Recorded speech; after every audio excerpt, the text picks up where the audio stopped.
के कैबिनेट मंत्री और बीजेपी की सहयोगी सुहेलदेव भारतीय समाज पार्टी के नेता ओम प्रकाश राजभर ने प्रियंका गांधी की तारीफ की है। उन्होंने कहा कि प्रियंका ने पिछड़ा वर्ग के आरक्षण पर बड़ा दांव चला है।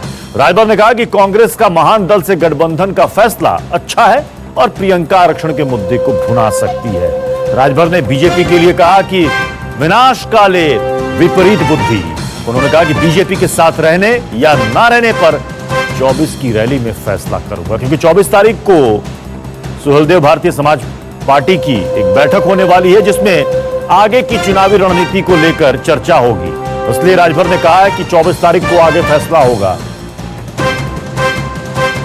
प्रदेश में प्रियंका गांधी की सक्रियता के बाद पूर्वांचल में महान दल से कांग्रेस का गठबंधन हुआ है और उसमें सबसे बड़ा मुद्दा बना है पिछड़ों के आरक्षण का मुद्दा। हमारे साथ इसमें योगी सरकार में कैबिनेट मंत्री ओम प्रकाश राजभर, उनसे बात करेंगे।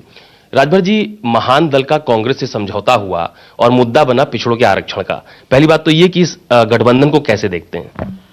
देखिए, माननीय केशव प्रसाद मौर्य जी अपना एक पार्टी महान दल चलाते हैं और वो तीसरी बार कांग्रेस के साथ गए। एक बार और गए थे, कुछ नहीं कर पाए, कांग्रेस को कुछ नहीं करा पाए।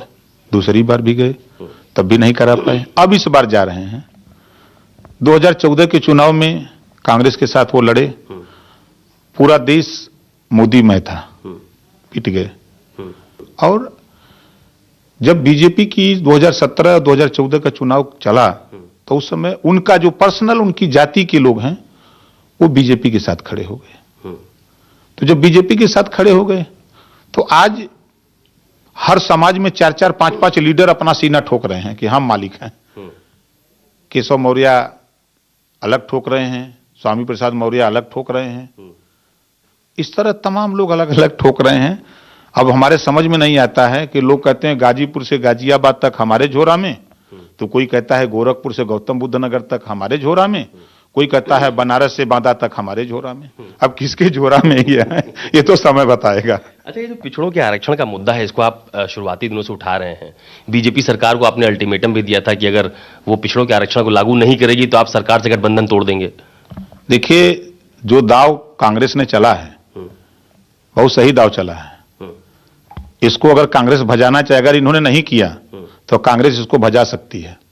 कांग्रेस सिर्फ कह दे, भावनाओं का देश है ये, वो खाली कह दे कि हमारी सरकार बना दो, हम इसको करेंगे, तो देखिएगा कि बहुत से वोटर उसके साथ खड़े हो जाएंगे।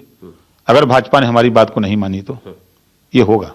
कांग्रेस ने ये जो कदम उठाया जिसमें महान दल को साथ लिया और कहा कि हम चाहते हैं हर वर्ग की भागीदारी सुनिश्चित हो, सहमत हैं इससे आप? हम सहमत हैं उनके इस बात से, इस विचार से। हम भी तो वही बात कह रहे हैं कि भाजपा जो कह रही है कि सबका साथ सबका विकास, तो उसमें जो पिछड़ों की रिपोर्ट आई है 27% आरक्षण में बंटवारे की, भाजपा ने ही आयोग गठित किया है। राघवेंद्र सिंह जी के नेतृत्व में 4 कमेटी बनी। कमेटी ने जब रिपोर्ट दिया, रिटायर्ड जज हैं, पिछड़ा, अति पिछड़ा और सर्वाधिक पिछड़ा, अक्टूबर में रिपोर्ट आ गई। आप उसको रखे हो अभी रद्दी की टोकरी में, और गरीब सवर्ण को आरक्षण देने के लिए 48 घंटे में आप बिल ला दिए, 10 दिन में लागू कर दिए। तो गरीब, जो पिछड़ों में गरीब हैं, दलितों में जो गरीब हैं, तो उनकी व्यवस्था क्यों नहीं करते हो? इस बात को बहुत बारीकी से प्रियंका जी ने पकड़ा है, बहुत बारीकी से। इसको मजबूती से अगर वो लोग उठा दिया, ये नहीं किए, तो निश्चित है कि नुकसान तो झेलना पड़ेगा।